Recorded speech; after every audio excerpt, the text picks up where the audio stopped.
Right, so Sophie, come and join us. You know, I think Math might come back, but come and pop up to the stage. Hello, Sophie. Hello, that was amazing. Hi, Math. Awesome to meet you. Gosh, I so love Camarados, and I really want to get some sort of gentle sleep advice, kind of waving around Camarados. Public living rooms would be so awesome. Absolutely. There we go. Brilliant. So yeah, Math and I have been doing this oddly satisfying show, and I can tell you that there's a friend of mine. He's a YouTube sensation, and he's a very bright guy.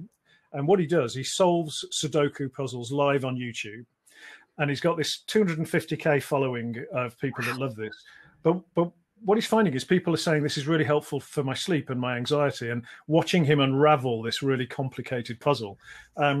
And I've given it a go just before going to bed, not right up, but the evening before, and it seems my mind is very, very relaxed. And you're obviously a sleep scientist. Is there any logic in that? Okay, so I'm going to be honest. I haven't seen any research specifically on the sort of Sudoku magician, but certainly anything which at this time of night, when we've probably been wrestling with our own issues, problems all day, this, as things calm down and we make space for things, these thoughts that we've been boshing out of the way can kind of crowd in. So anything which deflects our attention towards something which we find sort of calming, absorbing, prevents rumination on our own thoughts, can certainly be very helpful. And I imagine that it's not particularly adrenaline fueled, this particular Sudoku experience.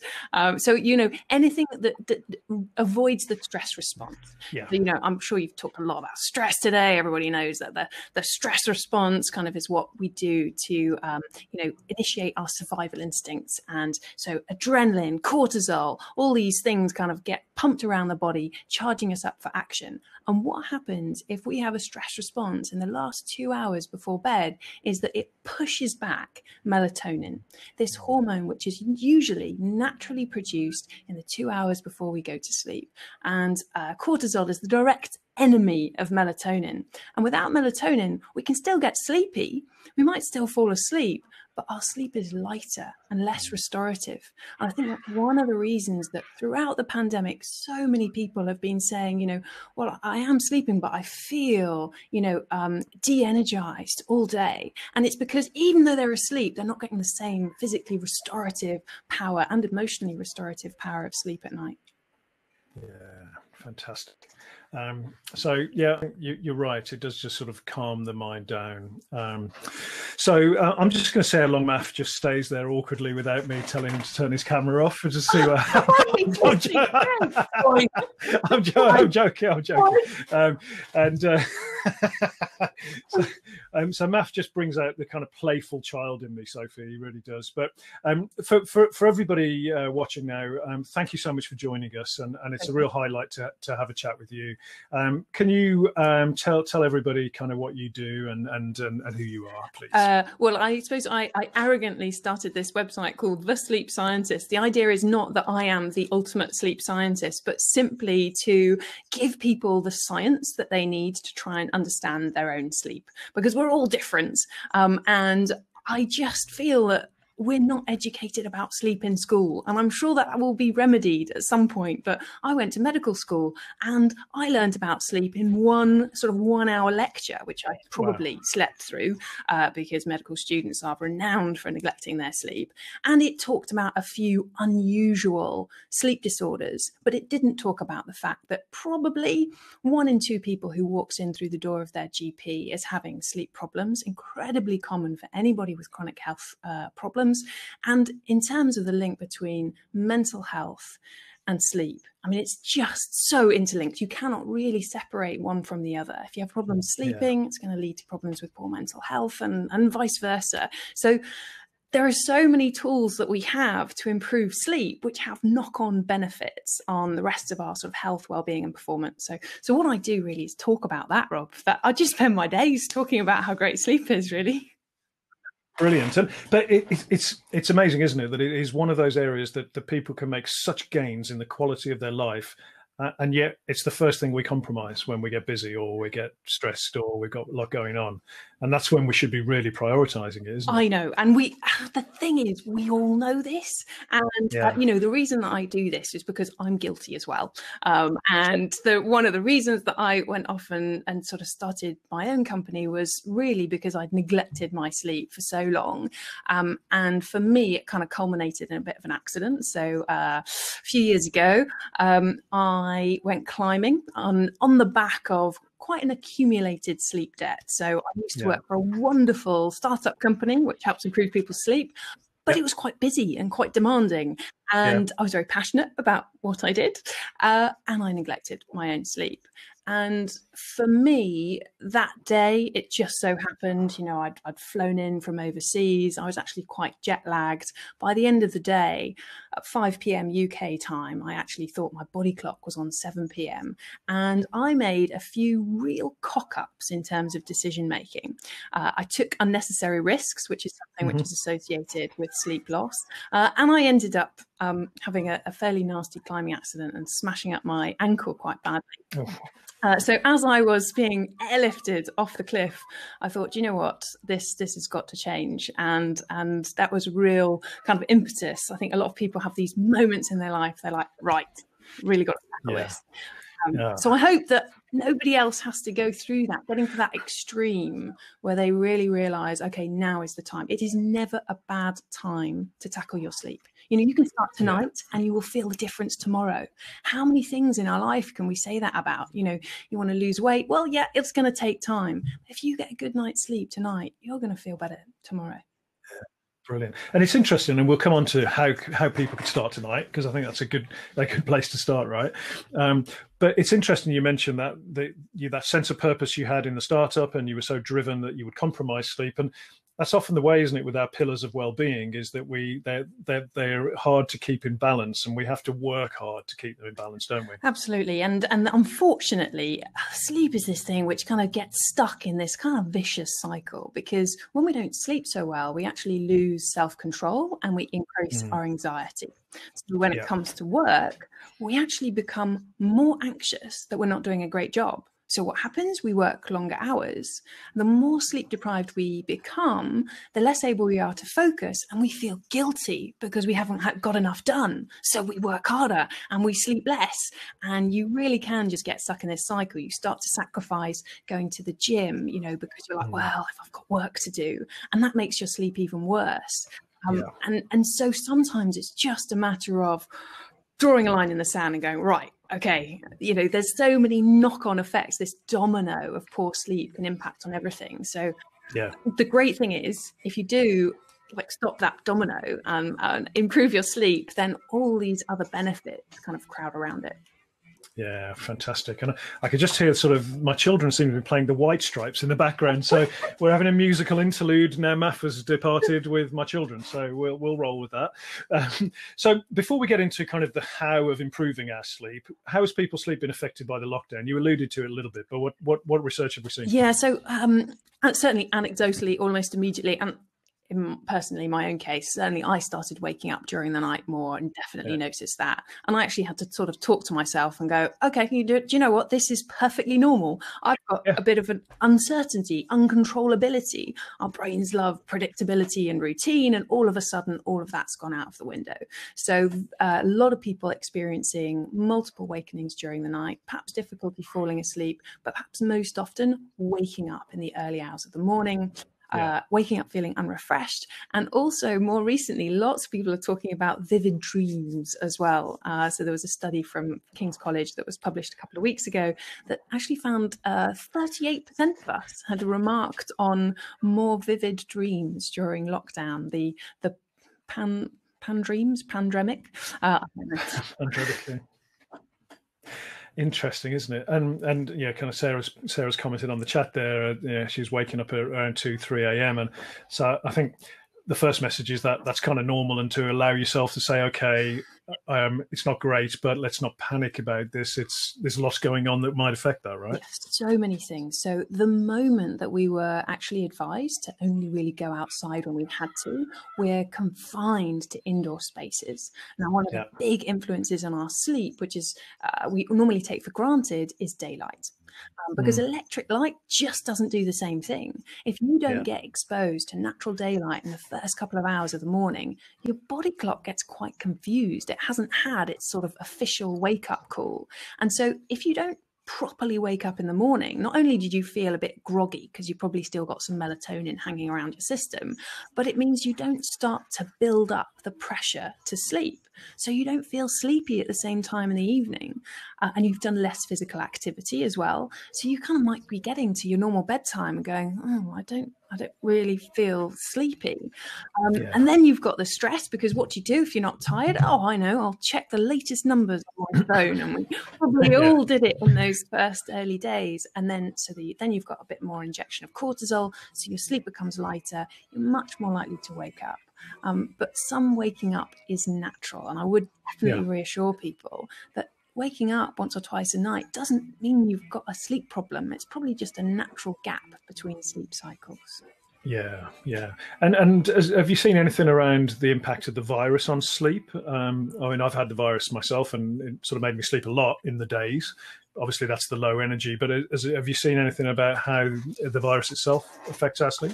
Not specifically in terms of the impact of the virus. I mean, what we normally see with any type of infection is that we have a much greater drive for sleep. I mean, sleep is nature's balm, as Shakespeare said, and it's your immediate reaction when you're fighting an illness is to sleep more. And often excessive sleep, hypersomnia, can be a sign that actually something is going on, that your body is fighting a disease. So you want to get as much rest as possible. And I'm sure lots of people will be aware who are on the line that actually when you're in hospital, sometimes that is not an easy thing to do, because you've got lots of light, you've got noise, you've potentially got people checking on your vital signs every few hours. And I know there has been some research looking at, okay, well, what happens in a hospital setting if we move as many patients as we can next to windows so they get plenty of natural daylight and their healing time seems to improve, as well as their mental health. But also, is there anything that we can do to prevent any unnecessary wakening during the night? So they're not necessarily waking people routinely unless we absolutely have to. Yeah, fantastic. And so if we think about, okay, we want to start that process of improving sleep, and we're going to start tonight. What are your tips on the process of how we get going and how we, I guess, keep going with it? Okay, so now is not a bad time actually to start just making sure you're ready for tomorrow. What can happen is, because we're going on along at 100 miles an hour, we're like, oh, it's bedtime, and then you get into bed, and all those thoughts about those things that you meant to do start to pop into your head. So right now, as soon as this conference is over, obviously, you can just take a piece of paper. One of the best, simplest sleep interventions is to take, a piece of paper and a pen and just write down what absolutely has to get done for tomorrow. Make sure you've just ticked off, or you've got a plan to tick those things off so that they're not going to pop into your head later. And we can call this putting the day to rest. So 10 to 15 minutes of sort of reflection, in a good period before bed. So a good, couple of hours before you're going to get into sleep. And then you're kind of thinking about, okay, what's the time now? What time do I actually want to sleep? And sort of give yourself a good 30 to 60 minutes before that to initiate, a couple of wind down rituals. So I'm thinking about you and your kids and how do you convince them to get into bed? There's probably some routine. There's a couple of things, whether it's having a bath and doing their teeth, reading a story.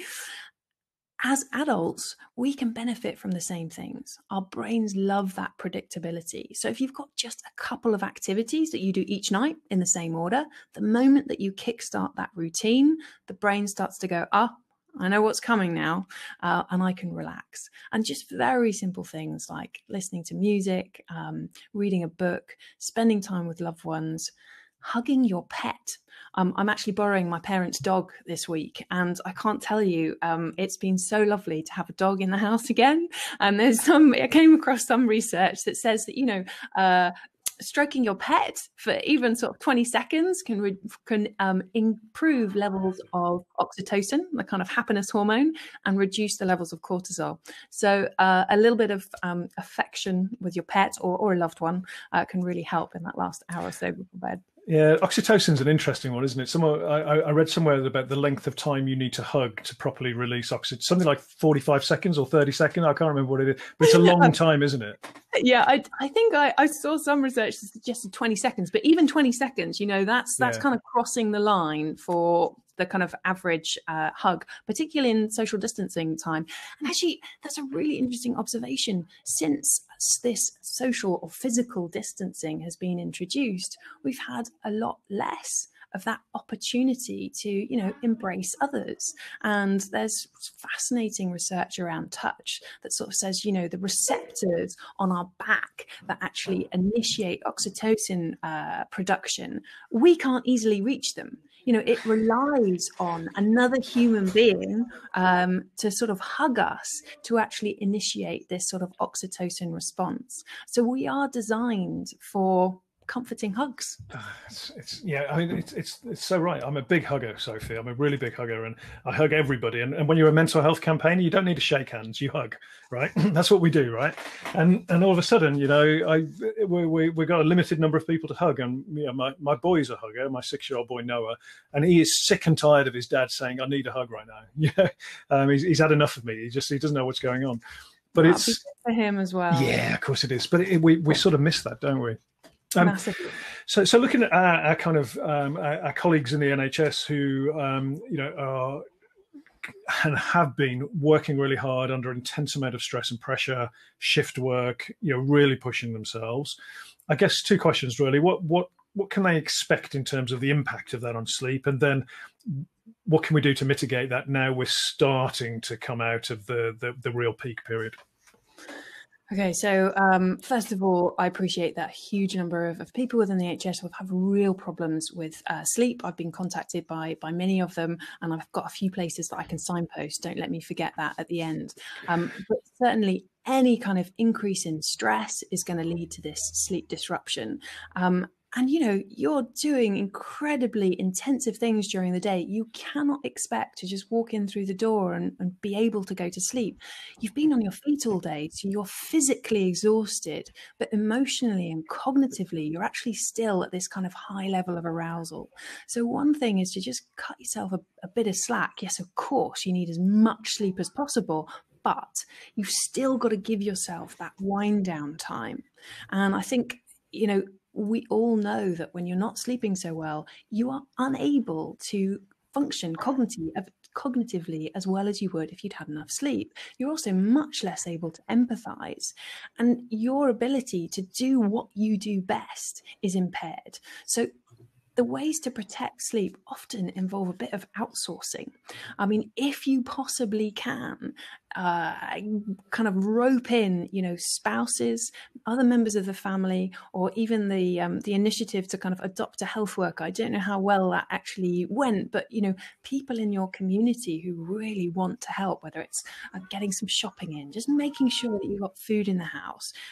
A lot of it is about preparation and the time that you do have off to make sure you have got, plenty of healthy food. Because when you come in through the door, you're just dead on your feet. And it is a case of, okay, what can you do that you are going to enjoy, that's going to take your mind off what you've been coping with during the day?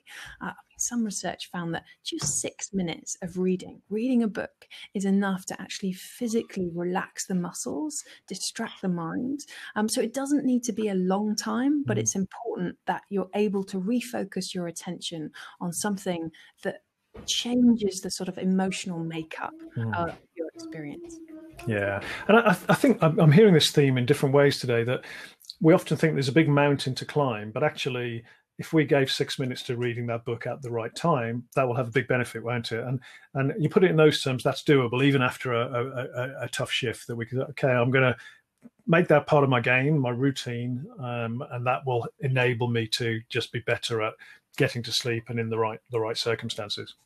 Yeah, and the criminal thing when you haven't slept well and you're in this kind of super stressed, hyper-vigilant state is that you know you need to sleep. So if you do walk in through the door and you're like, all right, I need to sleep now, obviously the harder you try and sleep, the more elusive it becomes. Yeah. So there's a lovely technique which I often use actually if I've got jet lag or something, and my body kind of doesn't seem like it's ready to sleep, and I know I need to sleep, but I know that that's counterproductive. And so all you do is, as you're lying there in bed, instead of trying to sleep, you just tell yourself to gently stay awake. And this is using the idea of what we call paradoxical intention, a bit of reverse psychology. Yeah. And if you just say, do you know what? I'm warm, I'm comfortable, I'm safe, I'm secure, and now's my time to relax. And just enjoy that sensation of relaxation. And just, I don't need to sleep. There's still a value in resting. Yeah.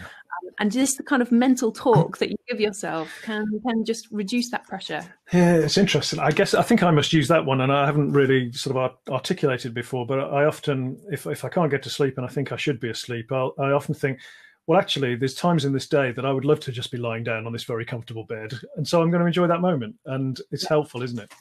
Really, really helpful. And, no, sorry, go on. Yeah, no, I was curious now. If I just want to make sure we've got kind of 10 minutes. If anyone's got any questions that to put to Sophie on sleep, please do post them. I've got one that I'm definitely keen, and I'm sure would resonate with a lot of people. Is that, you know, those moments when you wake up in the middle of the night and your brain kicks into gear, those 2-3 a.m.s. What's your advice there, Sophie? Okay, so in the immediate moment, if you're still a bit groggy, one cheeky little technique is the thought blocking technique. Very, very simple. So if you're still half awake, half asleep, just say to yourself the word the. 2 seconds later, say it again. The. I mean, it doesn't make for very interesting viewing. Obviously, the being supposedly the most boring word in the English language. If you can just seed that into your mind while you're still a little bit groggy, it can be enough to mask those other thoughts. Now, if you wake up and you're kind of charged with all these thoughts and ideas and worries and concerns, it's often not actually worries. Often it's just these kind of inane things that pop into your mind. Yeah. But once your mind is active, one of the best things that you can do is to occupy it with something more pleasant. So there's this idea of positive imagery, kind of mental rehearsal. So particularly in this time when we're quite confined in terms of where we can travel, you can go anywhere in your mind. You know, you can go to that favorite beach. I find it's very helpful to actually imagine yourself doing something. So I take myself windsurfing in my head, and the secret to imagery is getting as detailed as you possibly can, getting really immersed in this wonderful scene, which might be imaginary or something from your actual experience, and really trying to see what you can see, smell what you can smell, hear what you can hear around you. You know, it's about immersion and becoming the kind of film star of your experience. And the deeper you go and the more often you revisit this place, the brain learns to associate this with basically your happy place. Yeah. And again, even if you don't sleep, at least you've had this quite kind of pleasurable experience in bed, rather than the fighting to sleep and just looking at your partner going, oh, how can you sleep and I can't? Yeah, absolutely. And I think you told me once before, a few years ago now, but sometimes it's good to take yourself away from the bedroom and maybe read a book somewhere else and then allow tiredness to come back in. Is that 100%? So basically, give yourself a few minutes. Don't just jump out of bed as soon as you wake up, because we know that waking up's natural, nothing to worry about. Try and roll over, maybe try a breathing technique or the imagery. And if that's not working for you after 15 or 20 minutes, that's okay. Your brain, your body is not ready to sleep. So just get yourself up, go somewhere else in the house if you're lucky enough to have another room to go to, but switch the light on, read a book, listen to a podcast, watch back some of the episodes of this conference, who knows, but something that takes your mind off of sleep, and then only when you feel tired again, try and sleep. And even if you don't go back to sleep that night, don't worry. What will actually happen is that you'll build up more sleep pressure for the following night, and you will get a better night's sleep the following night. But that's probably better than in the experience of training your brain to feel anxious in bed, which is what you want to avoid. Yeah, absolutely. Really, really fascinating stuff. And I think that, you mentioned it earlier around, and we've got a question coming through from Fiona, which I'll ask you in a second, the sort of interaction between exercise and sleep. So anecdotally for me, I haven't been cycling as much as I would normally do because of the coronavirus and just not being able to. And I find my sleep is not as good because I haven't been doing that level of exercise. What are the mechanics between exercise and sleep, Sophie? So we know that if you're physically fitter, everything's functioning better, your sleep is better. But there is this very kind of direct link between sleep pressure and sleep. So if there are two main systems that control when we sleep, one of them is your body clock, which thrives on routine, and the other one is sleep pressure, which builds up the longer that you've been awake. And it's because of a waste product called adenosine in the brain. And the longer you've stayed awake, or the more active you've been, the more adenosine you have and the greater the pressure to sleep. Gotcha. So being more physically active does genuinely give you this direct kind of drive for sleep. So marathon runners tend to get kind of more deep sleep than the rest of us. The brain kind of responds with better sleep. Yeah, no, it makes sense. I definitely feel that. Thank you. And the question for Fiona, thoughts about phones and iPads and technology in the room and grounding type mats to sleep, which absorb what's coming through the airways. So I guess two different questions there: the tech in the room and grounding mats. What do you use? You know what I'm going to say about tech in the room. I mean, sometimes there are benefits, right? So loads of people use apps like Calm and Headspace, and actually, I am a fan. If you're using audio to distract yourself, perhaps to learn meditation, I don't have a problem with it. But unfortunately, this tool is what your brain probably associates with work if you use this for work and play. And so there is always a risk if you're bringing that into your bedroom that you're actually bringing those associations. So in an ideal world, I would say charge technology outside of the bedroom, keep it away from that precious half hour before you go to sleep. And if possible, keep it away from the early morning as well, because you've already, when you wake up, you get this massive injection of cortisol, which gets you out of the bed. And if you enhance that with, a terrible email or something, a reminder of something you haven't done, it just sets off your morning in kind of a negative way. So give yourself time to ease into the day. In terms of the grounding mats and stuff, this is something that's quite new to me. And I did actually look up a little bit of research on it recently. And there's relatively little. It sounds kind of interesting. I would say the jury is out. With any... I don't want to call it a fad, because actually it could be something that sticks around, but any expensive things that people try and sell you to improve your sleep, I would just maintain a healthy skepticism. Only spend money when there's a money back guarantee, because a lot of them feed off the idea of the kind of placebo effect where you buy something and it promises you better sleep. And by reducing your anxiety about sleep, actually your sleep improves, but only for a short time. Keep a healthy skepticism. And what about weighted blankets? I see those used quite a lot. Is there much science behind those? There definitely is. Mostly small scale trials, it must be said. I've certainly seen them be helpful in patients with ADHD and sort of anxiety disorders. They tend to only have studies of kind of 25 to 30 people, so quite small. Anecdotally, I've had people rave about them. I think the only downside of a weighted blanket, particularly in the summer, has got to be heat. I mean, in order to have a good deep sleep, you want to cool the body temperature. So, most people find themselves throwing off blankets at this time of year. So I'm not sure whether it's necessarily a summer solution, but again, most, good reputable companies will give you a kind of money back guarantee. And if it doesn't work for you, then you can try something else. Yeah, makes sense. And so question from Maf. And Maf, I'd like to invite you back up to the stage to ask a question, because I think we can play a lullaby whilst Sophie answers that one as we finish off. And I felt a bit guilty through this interview, Sophie, for my joke at Maf's expense about him going. And so here he is. So I kind of want to apologise to you in front of everyone. I was only kidding, my friend. I also forgot to take a picture of you for LinkedIn, so I need you back anyway. So I'm going to get one of all three of us now. Amazing. Yeah, brilliant. If you could just be asleep, Matt, that would really help. I'm very sorry. Whilst I've been listening to Sophie, I've been putting my piano away. Oh, so we can't do a lullaby. You could sing one. No piano. He's putting technology away. I mean, he's applying the learning already. I'm very impressed. Yeah, he's doing well. But music good, right? I guess if it's not getting us too excited.